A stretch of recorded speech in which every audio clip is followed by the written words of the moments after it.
Good morning mga ka-agri. Welcome back to my channel. This morning, gising ko lang, galing ako sa panggabi akong pasok, kaya kailangan kong bigyan ng time ng aking lettuce. So nandito ako ngayon.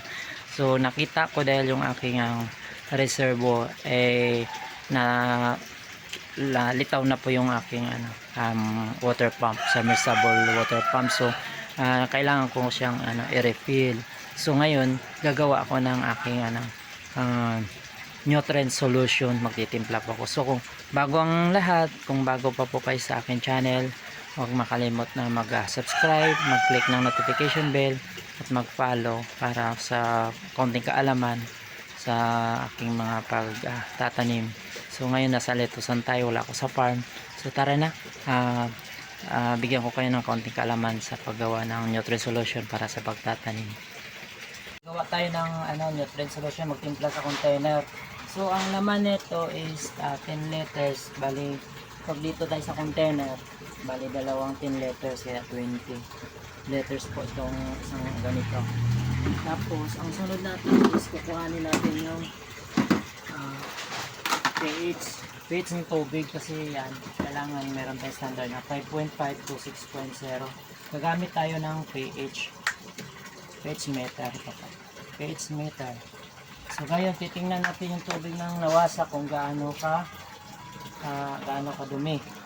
Marumi daw kasi hindi natin iniinom. So ang kukunin natin ngayon is kung makuha natin yung 6.0, lapitan mo nga tayo. Ang tubig ng nawasa is 7.1. So marumi po ang tubig ng nawasa, kaya kailangan natin ibaba siya ng 6.0 or 5.5 to 6.0. So kailangan natin gumamit ng pH down para bumaba yung pH level ng tubig kasi marumi. So ang lagay po nito, natansya ko na rin po, kasi kung titingnan lang naman yung tubig kung bumaba ng 0.5 to 6.0. So ang tansya ko dito is 2 cup sa 20 liters. So tingnan natin kung tumutugma yung aking tansya, kasi nasanayan ko na itong gawin. Ganun po ang ginagawa ko. Ngayon nakukuha natin yung tamang sukat.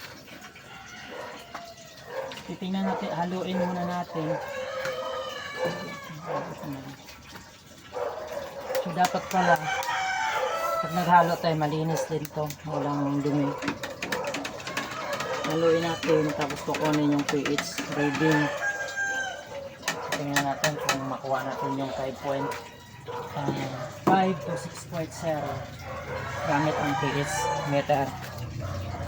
Susukatin natin ulit.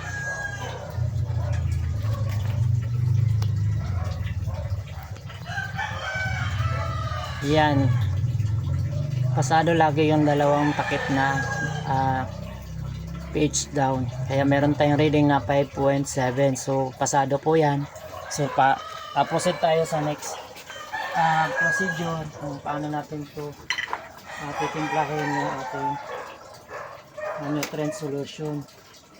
So ang susunod gagawin natin, kuha muna ako ng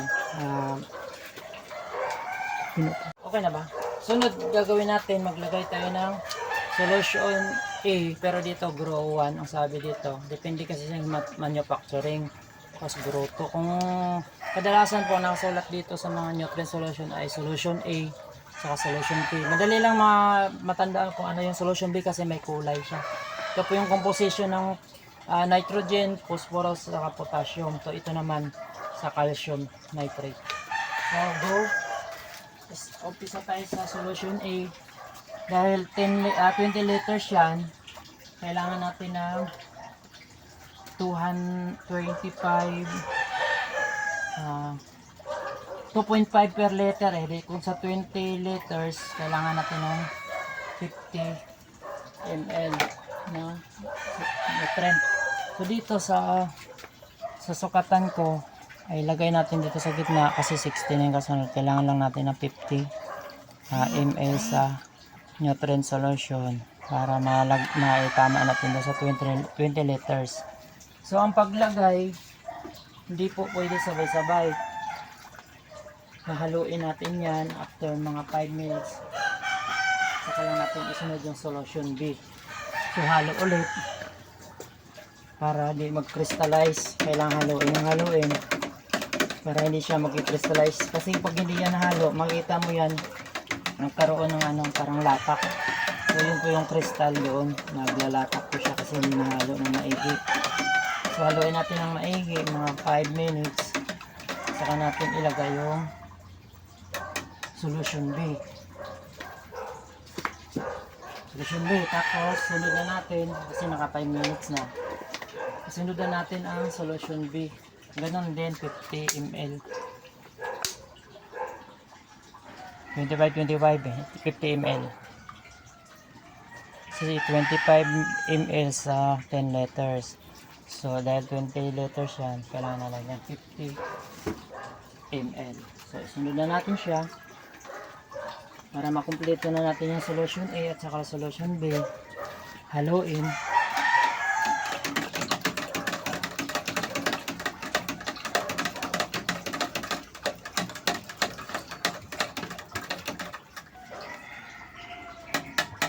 So kukunin na ngayon natin yung TDS.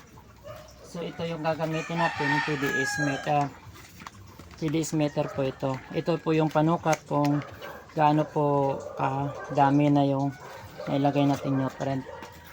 So ibig sabihin ng TDS, total dissolved solid. So may solids na po yan dahil nilagyan natin ng mga nutrient, nitrogen, potassium at saka phosphorus. So ibig sabihin sila yung mga solid na nandito sa loob na nailagay na natin. So i-on natin para makita kung pasado po ang ating ginawang nutrient solution para sa lettuce po. Ang required nito is 700 to 900 ppm. ppm ibig sabihin parts per million. So kailangan ginagamit din to sa mga mineral water. So kukuhanan na natin siya ng sukat kung pasado.